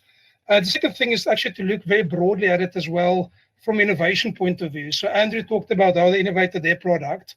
And this comes back to what Hannah just said now about deciding, are you going to build it yourself, this flexibility? Are you going to partner? Or are you going to buy some kind of a flexible provision layer, operating layer? So that's an important strategic consideration as well as you think about your risk and investment around flexibility. And then I think something that also speaks very closely to what Andrew just said now around understanding how the building is being used, the kind of reporting layer, the insights. So that's again something, understand what it is that you'd like to be able to report on. Karen mentioned things like frictionless access. That's a key element that we see growing in the market at the moment as well. So people would like to be able to access without friction, be able to kind of have access to both their office suites, but also to meeting rooms and other areas as well. So a lot of it comes down to the kind of touchless type environment and well-being around that. And just thinking about customer experience and amenities. So technology is like a new amenity as well. That actually that can help differentiate, because we just spoke about COVID. When people go back to the office, it's got to be attractive for them to go back. And they've got to have a better experience than what they've got at home. So in order to compete with that home experience in a way, landlords are taking a more conscious and a more deliberate kind of view on what's actually happening, and wrapping these services around the space in order to make it compelling. So I think my answer to that would be a very wide answer, in order to make sure that they take the full scope of work and the full scope of what involves spaces, people, and technology in one view, rather than just focusing on one particular area. So take quite a comprehensive view to it. And I think something else that came out that's very compelling earlier today in Andrew's presentation was when he mentioned cohabiting and people using space in different ways. That in itself brings along a lot of different challenges. Like, how do you keep security? How do you make it secure for people to cohabit in a way and still be able to use services? So security is a key element. And how do you actually ensure well-being as well when people do that? So there's quite a few different elements to flex, but it's definitely around the amenities, the build-buy part of the decisions, and then also not being naive about just not being on the back foot. So being really proactive at endorsing it in the same way as what Andrew Cooke and the guys at Bruntwood are doing it. So think about it proactively, because we already see a number of landlords doing something about this and building out a technology layer within the operating platform. So it is happening today, and it's important to be on the front foot. So in terms of demand for your products, given all the talk about flexibility and seamless experience in offices, are you seeing an increase in inquiries in the last 6 months? Absolutely, and landlords as well, traditional landlords, looking at, I think it was earlier when we spoke about agility and flexibility, actually them necessarily but a bit co-working flexible, what they actually bring into their world, Lord model, that they are actually looking out to kind of best out of what's happened in flexible technology into what they've currently got. It's actually, we definitely see a lot from landlords wanting to know, okay, how can you actually do that? And what is the benefits of providing flexibility? So there's definitely more interest around this topic. Yeah, fantastic. Thank you. I think we've had a little bit of a connectivity issue on and off there with Mayor on the line. But yeah, making the point that rather than flex space operators, it's landlords increasingly that are looking at flexible space directly themselves when it comes to installing that in their buildings. And which brings us on to Legal & General's response to the flex you've got your own brand capsule that's been launched. Can you tell us what the sort of rollout plan is and how that's adapted to the changing context, Andrew? Yeah, no, absolutely. So, I mean, we launched Capsule 2 years ago, and we launched it for a number of reasons. And I went back and looked at a presentation I gave in February on Capsule, and actually it's quite interesting to see how relevant that they are today. We're coming forward 6 months. So we were talking about leases getting shorter and being more reflective, perhaps, of the European model of leasing. We were looking at the growth in the self-employed and those and startups, increased use of technology and remote working. And how important that was. And the fact that occupiers were demanding greater experiences from their offices, which is being primarily driven by a new generation coming through. So, I mean, all of those points now just feel as relevant, more relevant in a way than perhaps they did 6 months ago. But there are some new factors that are now coming into play around providing a safe environment. And if you go back to sort of Maslow's hierarchy of motivation, then that's an absolutely fundamental piece. So we've been looking really closely at how we can provide safe environments. So we've been looking at putting sensors in our space, for example, and so we're measuring the humidity, we're measuring the air temperature, and we're being absolutely transparent around what our space looks like in terms of safety over the next period until we can find a vaccine. The product feels relevant for today, and that's being reflected in the deals that we're doing as well. So it's fair to say we're seeing a two-tier market at the moment. The flex side of the market and the larger Cat A space. So we've done a number of deals over the last few months, and we've got more under offer at the moment for our capsule product. There's demand from corporates for the larger Cat A floor plates. So it is definitely the part of the market that's moving, and in recognition of that, we're now looking at sort of doubling the sort of rollout of our capsule spaces. Fantastic.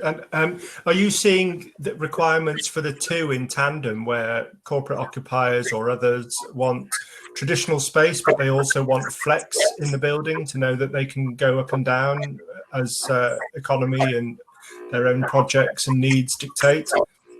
No, definitely. I mean, this is not new. That we've been having these conversations for the last 12, 18 months with numerous of our occupiers and new occupiers coming in. I mean, it's this sort of core and flex idea, where someone takes a longer lease and some core amount of space, and then some flexibility outside of that is definitely something we're exploring with a number of occupiers. So yeah, and having service space or some sort of flexible space, whatever we're running at, or whether we use a party in the building, is also important to attract occupiers to the more traditional space that we're using elsewhere in the building, which is the sort of model that I think has been used at 22 Bishopsgate to some success. So I would say definitely that model is something we'll be looking at in greater detail going forward. Yeah, absolutely. It's a good time to bring Karen back in. You wanted to talk about beyond the building on a city scale. Were you going to make a point addressing how now is a chance to rethink the way that places are made and shaped? Yes, there has been, well, of course, everybody wants to talk about COVID and what it means for our workplaces, our homes, our cities, and some people advocate de-densifying cities further and having more suburban or smaller town growth. And I would advocate that density doesn't necessarily equate to unsafe or unhealthy environments. Quite the opposite. I think overcrowding creates unsafe environments. And you'll see, for example, in Leicester, when there was an outbreak a couple of months ago, that was not in a high density neighborhood, but it was in a neighborhood where the housing was overcrowded. And so what I would like to urge is that people reconsider creating higher density cities that are walkable, meaning people can live somewhere from where they can walk to work, walk to school, walk to the doctor, walk to the shops, walk to the park, walk to meet their friends. And that probably means looking at places within the cities that have lovely conservation areas that you would never want to tear down, but are very low density. I mean, London's average population density in its densest boroughs are around 11,000 people per square kilometre. Paris is double that, not only in the centre of the périphérique, but also in the outer-lying boroughs. And it's not going to be possible for people to afford good quality healthcare, good quality schools, if we're all spread out. And I think that advocating that we should think about bringing more housing that's well designed with proper balconies, not bolted on ones that you'd be too terrified to go out onto, and homes that are better designed so that you can work at home, because I think people need that flexibility regardless of pandemic. Absolutely. I mean, that leads us on to the public sector role in this, and we hear a lot about resourcing in planning departments, etc. There's a question from the audience: are local government planning departments up to the challenge of some of these requirements, and that they specifically mention new build design as the market attempts to revitalize aged stock beyond a historical four walls and photocopier mentality. Thoughts on that, starting with you, Karen? Well, I mean, photocopier mentality isn't necessarily a bad thing if that product is properly designed. So if we look at our Georgian terraces that I think everyone loves, it was a product that was designed for a specific demographic, built out of a standard set of readily available materials, and actually the permission that was required was simply to go ahead and build or not to build. But it was a typology that was readily accepted. And I think that what hasn't happened is that we haven't found a modern day equivalent which deals with the different demographics that we now have, and which addresses readily available materials that could in the same time be made locally, create jobs, probably built to better quality, and address embodied carbon and operational carbon. So I think there's a challenge there that I wouldn't leave it to the planners. I think it's our professional industry that needs to get together, collaborating architects, clients, and industry, because I think that it isn't really fair to leave it to government. It's not really fair to leave it to somebody else. I think where government could help would be maybe being a bit more flexible on the planning, or saying, well, you know, we give you pre-outline planning. Right now, if you're doing a large master plan as a client, you have to do a very detailed planning application. It's very costly, and you might get to the end of spending several million and find you can't get it off the ground. So, and I guess I would advocate as well, for example, in London, 33 boroughs, 33 planning departments, there needs to be more cross planning, either controlled by the mayor or something, because they're not joined up right now in terms of use allocation and so on. Yeah, thank you. Hannah, I mean, broadening that out for the client side or on the authority side, are you seeing people being willing to be more creative and more flexible and think differently about projects, or is it generally 99% are still doing things the way they always have? Well, no, I think there's a lot more conversations being had, which is a positive thing to see, both from the council and working with private developers. We work on both sides. And I think, as Karen says, you can't just rely on, fall back and blame the council in times like this. It's a matter of working together. So, and a lot of private developers obviously work with the council on numerous schemes. So I think that there is conversations happening. There's lots of schemes still happening, which is very positive to see. Not just office schemes or housing, as Karen has touched on, and it is back to that collaboration, especially, it's whilst COVID is obviously a pandemic that took everyone by surprise and has affected the market. The culture of office working was changing, I think, before this happened. I think this has accelerated the situation, but I think a lot of people were looking at flexible working from home, as Karen touched on, being able to walk to drop your kids at school, be able to get into the office, etc. So from that perspective, I think the way people were designing, looking at projects an office space was changing. I mentioned before, the Circle Square scheme that we're moving to, that is very much a collaborative workspace in terms of technology innovation. And that was before coronavirus took hold, and that's still spaces that businesses are looking to utilise, etc. So it'll be, again, interesting, as you say, to see how the two sort of public and private sector work together. But that is definitely, in times like this, that's something that you'd be looking for, and hope to get that collaboration there. Yeah, absolutely.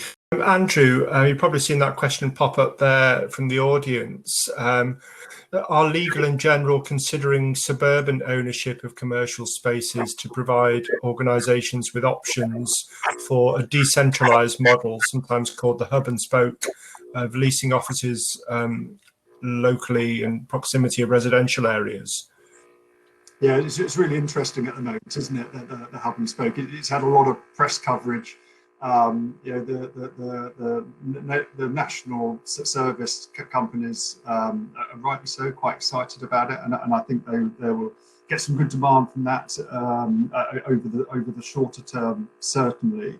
We've also seen the banks looking to utilise some of their underused old branches as well as sort of touchdown spaces, and certainly while we're in this time where everybody going to the head office at the same time is not possible, you can see that there's some real good demand for that.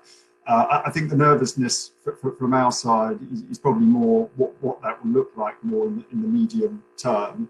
We do think there's some challenges with the hub and spoke idea, around all the reasons people go to the head office, the social side, the collaborative side, and of course public transport. Certainly in London, all the public transport goes into the centre, and it's very difficult to sort of go around the edge if one wants to collaborate with team members. So I think it's one we're watching closely. We obviously have a lot of retail as well as a lot of offices, and we are looking on our retail portfolio around repurposing, and offices is definitely on the agenda for that, and flexible spaces. And we've got some projects at the moment that we're looking at that will probably come forward over time. So I would say we are looking at it, but we're looking at it cautiously. Okay, no, that's great. Thank you for being so candid. And Mayor, you talked a little bit earlier about what landlords want and how they are looking at sort of operating systems for managing flex space at the moment. Talk to us a little bit about the occupiers and what they want when it comes to technology and that sort of the best experience in offices, please. Excellent, great. I'm so glad you're asking that, because that is really the driving force behind this. So occupiers are looking for security, first of all. They want to be sure that whatever they do is secure, especially when it comes to their digital journey as well. Things they do digitally, they want to be 100% sure that that is a secure environment, and it needs to be segregated in a way where they can be confident around that. Secondly, they want things to happen quickly. They don't want delays. When they want to move things around or when they use something, they want instant, they want the power of now. So they don't want to wait around for ticketing systems or for freelancers to come and help with something, things like that. They want a predictable service model around what they want. Thirdly, they would like to have everything in one place. So they want access to a number of different services, amenities, and things like that without being able to need to puzzle it together themselves. They want for the landlord or the operating layer to look after that on their behalf. So it all becomes almost like plug and play. So to a degree, it becomes a service portfolio they want to tap into. And so they're looking for all of that in pretty much one place, on demand, real time. It's if you think about as a service, people are more and more consuming everything in the day-to-day life as a service. In the same way, they want to be able to consume space and office space professionally as well as a service. So there's definitely a tendency towards that, that having everything in one place as a key element. And then I think the last one that Andrew brought up as well is the one around just the well-being factor. I think that's incredibly important. So being able to actually have variety in how they move around and have an experience, not only go to a office which is a box somewhere, but they want something that includes a bit of experience where there's serendipity, where there's them kind of interacting with other people. And I think especially now, post, once we get out of COVID as well, it'll be people fleeing back to the office to have that kind of professional engagement as well. So that well-being factor is also very important. I think that's probably the most important elements for the occupier or the tenant. Yeah. That's wonderful, thank you. Just conscious of time, I have a quick fire round, as it were, just sort of 30 seconds or so each. Just getting the crystal ball out. Where do you think we'll be in 12 months from now? Maya talked about fleeing back to the office. Any thoughts on, take up, the shape of things, behavior, whatever comes to mind? I'll go from Karen, start with you. Well, I guess I'm very much hoping that we'll be back at work with either a vaccine or a diminished potency of this particular virus. But I think people will have learned that working at home for some is well taken up and will continue. And I think that offices will have to work harder to get people to want to come to the office. And as someone put it, the office experience needs to be as good or better than the home experience. And I think employers will be looking to achieve that too, which is good news. Yeah, absolutely. Thank you. Andrew. Yeah, so what one has to assume in 12 months' time, I think we've got a vaccine and we're all able to go back to the office. But the one thing that will still be there, of course, is the lower economic environment. And I suspect that will bring people to the office. People will want to be visible, that they won't want to be sitting at home. So I think that in 12 months there will be a desire to be in the office, but perhaps not 5 days a week. People, I think there will be desire 1 or 2 days a week at home, but I think people will be back in the office. I think businesses that have got expirers will be, over the next 12 months, will be looking closely at them and are probably more likely to err on the size of perhaps smaller rather than larger requirements, and certainly flexible leases, as Hannah alluded to earlier. But as time goes on and people get more comfortable, I think, with how the working from home and remote working works with the office, then I think that will reverse, and actually they will realise that actually they still need similar amounts of space if they're going to create the sort of experience that we've been talking about today. Yeah, sure, that sort of blended approach. Great. Hannah? Yeah, echo those points completely. I think there'll be some people who will be desperately dashing back to the offices, and there'll be other people who will say, actually, it's worked quite well for me at home, thanks very much. And we'll have to see a bit of a hybrid situation. Where that leaves employers, I think, as Andrew touched on and mentioned before, is flexible space is what people will be looking for, to make sure that they can encourage workers back in if they want to be there, but equally there's support there. One thing I just wanted to touch on, which I think is vital, and it's something that we've in our Manchester team have been talking about recently, is developing people within the team. So the more junior members, we have trainees who are just joining the firm, who, they need people, they need to be sitting and learning and understanding and need that face-to-face time, and that's something that we are positively trying to give them. And I think that's going to be another driver for getting people back in to the office and back into sort of building up the city centre and building up that learning again, which I think will be important. Yeah, quite right. Gelling a team together is not the same remotely at all. No, absolutely. And Maya? I think it's about getting around the whiteboards again. So getting back around the whiteboards, getting creative, just having that kind of the human touch back into it. So I think personally, I'm looking forward in a big way to that, to just being able to work like that. I do think the hub and spoke model came up earlier. I think there's a high likelihood of hub and spoke, where some teams get together outside of core CBD areas in order to be productive. But productivity will be at the heart of the whole endeavor, and also leadership style, whether the leadership style of that specific business allows for a more distributed decision-making model and a kind of workplace, or whether it's actually bringing everybody together, all hands on deck. But I think there'll be, we'll see a good mix of both of those models. But definitely from a creativity and innovation point of view, I think it'll be great to just get back together, in smaller teams and to collaborate in that way, and, have more natural conversations around coffees and things like that. Yeah. Rather than kind of looking at the screen all day long and having the office move into your house rather than you going to the office. Yeah. So, and seeing clients again as well. A lot of people don't mention that. when you throw client meetings into the mix and lunches and beers and all the rest of it that business development relies on, it's a whole nother dimension.